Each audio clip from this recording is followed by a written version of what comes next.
अस्सलामुअलैकुम। कैसे हैं आप लोग? खैरियत से?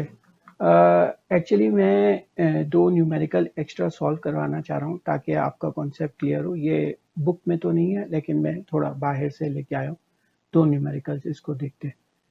अब ये आपके पास डायग्राम बनेंगे। सबसे पहले तो ये हमें देखना है कि ये डायग्राम किस चीज़ की है। फर्स्ट ऑफ ऑल इस डायग्राम में आपको पता चल रहा है कि यहाँ पे आपके पास नेगेटिव फीडबैक है। ये कैसे पता चला आपके पास नेगेटिव फीडबैक है? क्योंकि ये जो आपकी एक रेजिस्टेंस है ये जो है लगाई गई है और यहाँ से आउटपुट का कुछ हिस्सा आपने नेगेटिव इन्वर्टिंग टर्मिनल पे दे दिया। ठीक है, तो आउटपुट का कुछ हिस्सा जो हमने इन्वर्टिंग टर्मिनल पे दिया है तो ये हमें बताता है कि यहाँ पे आपके पास नेगेटिव फीडबैक है। और दूसरी चीज़ क्या है कि ये इन्वर्टिंग ओप एम्प की तरह यूज हो रहा है या नॉन इन्वर्टिंग ओप एम्प की तरह यूज हो रहा है। इस वक्त हमने इनपुट सिग्नल दिया है इसकी इन्वर्टिंग टर्मिनल पे। तो जब हमने इनपुट सिग्नल दिया इन्वर्टिंग टर्मिनल पे तो ये हो जाएगा op amp as an inverting op amp. ठीक है, ये inverting op amp inverting amplifier के तौर पे यूज होगा। ओके, अब हम आते हैं क्वेश्चन की तरफ। क्वेश्चन क्या कहता है कि state three properties of an ideal op amp. अब जनाब आपको थ्री प्रॉपर्टीज देनी है आइडियल ओप एम्प की। तो हमने बहुत अच्छे तरीके से इसको एक्सप्लेन किया था। एक तो फर्स्ट ऑफ ऑल उसकी जो ओप एम्प की जो रेजिस्टेंस होती है ये आर आई, इसकी वैल्यू क्या होती है? इनफाइनाइट होती है। तो फर्स्ट प्रॉपर्टी क्या है? Infinite input resistance. अब ये क्यों होती है ये हमने पूरा बहुत अच्छी तरीके से आपको एक्सप्लेन किया है आपका पहली वाली टॉपिक के अंदर कि कोई भी करंट जो है इसके अंदर से एंटर नहीं होता। ये नेगेटिव और ये पॉजिटिव। ओके, एक तो हो गई इनफाइनाइट इनपुट रेजिस्टेंस हो गई। दूसरी चीज क्या होती है इसकी? दूसरा हमने किया है कि इसकी जो आउटपुट रेजिस्टेंस है ये आर आउट, तो वो क्या है? Zero output resistance.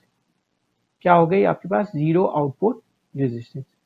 और तीसरी जो इसकी हम वो लेते हैं कि इसका जो इनफाइनाइट ओपन लूप गेन होता है।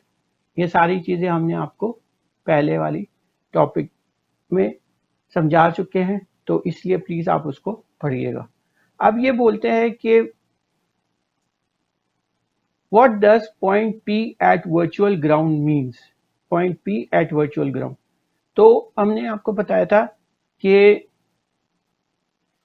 ये सिंस इसका गेन या ओपन लूप गेन ए, ठीक है, बहुत ज्यादा है इन द ऑर्डर ऑफ 10⁵ होता है। तो इसलिए जो वी आई है वो वेरी स्मॉल होती है। वी आई वेरी स्मॉल का मतलब क्या है? V positive minus V negative, इन दोनों का डिफरेंस क्या है? Very small. Okay, very small. ये V output A times V positive minus V negative, इसकी भी वीडियो हमने बहुत बनाई है इससे पहले, तो आप उसको देखिएगा। अब जब ये वेरी स्मॉल है तो अगर लेट्स से मेरा वी पॉजिटिव यहाँ पे जीरो पे है, यहाँ पे ये जीरो पे है, जीरो पोटेंशियल पे है, दिया हुआ है, मैंने ग्राउंड किया हुआ है, तो इस वजह से पी भी क्या है? ऑलमोस्ट लाइक 0.0001 होगा, यानी ऑलमोस्ट इक्वल टू जीरो होगा। तो इसलिए हम इसको कहते हैं कि ये भी एक तरह से ग्राउंड पे है, तो इसको हम लोग कहते हैं कि ये भी वर्चुअल ग्राउंड पे। ठीक है, तो ये आपको क्लियर हुई है बात। अब ये क्या बोल रहे हैं कि the resistance R F and R in are 12 kilo ohms and 630, calculate the gain of the, नहीं, इससे पहले क्या है? Derive an expression in terms of R F and R I N for the gain of the amplifier, drive करना है। Okay, तो अब ये हमारे पास क्या है? ये जीरो पोटेंशियल पे है।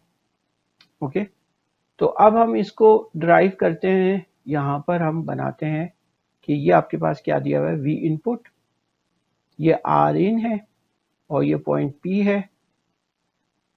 ओके, और ये समवेयर ओवर हियर, और यहाँ पे आपके पास वी आउट है और ये आर एफ है। देख लेते हैं, आर एफ और आर इन, और बाकी ये एम्पलीफायर है यहाँ पर, ठीक है, जैसा कि दिया हुआ है माइनस, और ये आपके पास आउट, ठीक है। अब यहाँ पे V पॉजिटिव, VCC कह ले पॉजिटिव, और VCC minus negative, let's say, okay. तो अब हमें निकालना है, तो सबसे पहले तो हम ये I1 करंट ले लेते हैं और ये I2 करंट ले लेते हैं, और यहाँ पे जो करंट है यहाँ पे कोई करंट फ्लो नहीं करेगा, ओके। इस पॉइंट पे I की वैल्यू क्या हो जाएगी, 0। तो अब हमने क्या बताया था कि ये हो जाएगा VI माइनस, ये पोटेंशियल इसका 0 है P पे, ये देखिए 0 अपॉन R इन, ये बराबर हो जाएगा 0 minus V out upon R F, ठीक है। इसकी भी हमने वीडियो बनाई है, आप जरूर देखिएगा। तो ये क्या हो जाएगा आपके पास, V इन या V इनपुट यहाँ पे upon R in is equal to minus V out upon R F, तो V आउट अपॉन V इन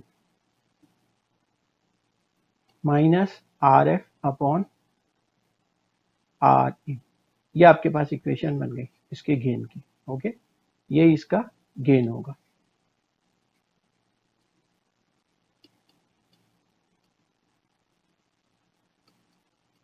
ये नेगेटिव फीडबैक में गेन है, ओपन लूप का गेन नहीं है, ओके। अब ये आपको कह रहा है कि ड्राइव एन एक्सप्रेशन, आपने ड्राइव कर ली expression. The resistance R F and R in ये दिया हुआ है 12 किलो ओम्स और 630, तो आप इधर अब वैल्यू रख दे 12 इंटू 10⁻³ ओवर कितनी है 630, ओके 630, इसको कैलकुलेट करते हैं।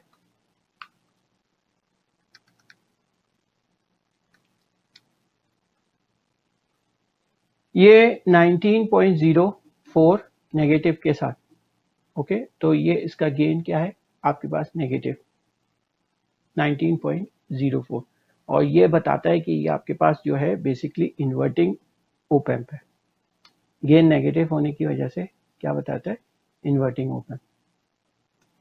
अब ये क्या कह रहा है, the gain of an amplifier हो गया, the maximum input voltage such that the amplifier does not saturate. अब ये बहुत इंपॉर्टेंट है, maximum input voltage V out किसके बराबर हो जाएगी, A times V in minus, oh sorry यहाँ पे क्या हो जाए, शाबाश, V positive minus V negative. अच्छा, अब V पॉजिटिव क्या है आपके पास, 0, ओके। अब मैक्सिमम इनपुट वोल्टेज, यानी इनपुट वोल्टेज कहां पे आएगी, इनपुट वोल्टेज किसके बराबर है, V माइनस के, ओके। आई होप सो ये क्लियर है।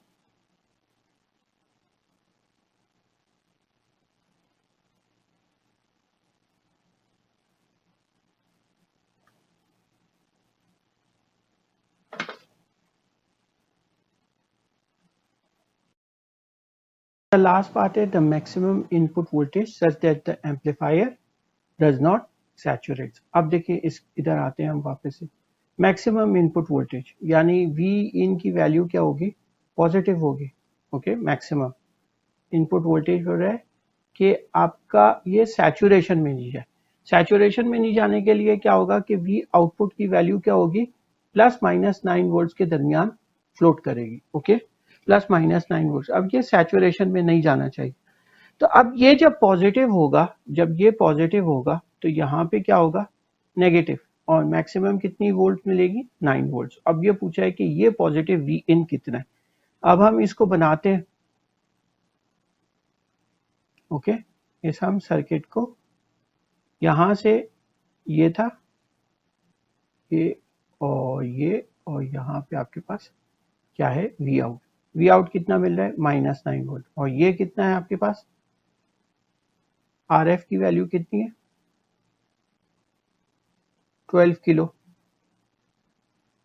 12K, और इसकी वैल्यू कितनी है आपके पास, 630, और ये प्लस V इन की वैल्यू निकालें, और यहाँ पे 0 है, करंट यूं बहेगा, ओके। तो आप क्या कर सकते हैं, KCL लगा दे, V in minus 0/630 is equals to 0 minus 9 यानी +9, देखिए ओके, ओवर 12 इंटू 10⁻3। तो V इन की वैल्यू कितनी आ जाएगी आपके पास, 9 divided by 12 exponent 3 multiply by 630, तो ये कितनी आ जाएगी 0.4725 वोल्ट्स। यानी अगर इससे ज़्यादा आप वोल्टेज लगाते हैं, जैसे 0.5 वोल्ट्स लगाएंगे, तो होगा क्या कि उसकी वैल्यू, आउटपुट की वैल्यू जो है 9 से ज़्यादा मिलने लग जाएगी, जबकि ये पॉसिबल है नहीं। इसका मतलब है सैचुरेशन में चला गया। आई होप सो ये आपको न्यूमेरिकल क्लियर है। अब हम इसके बाद दूसरा न्यूमेरिकल देखते हैं, ठीक है। Okay, thank you.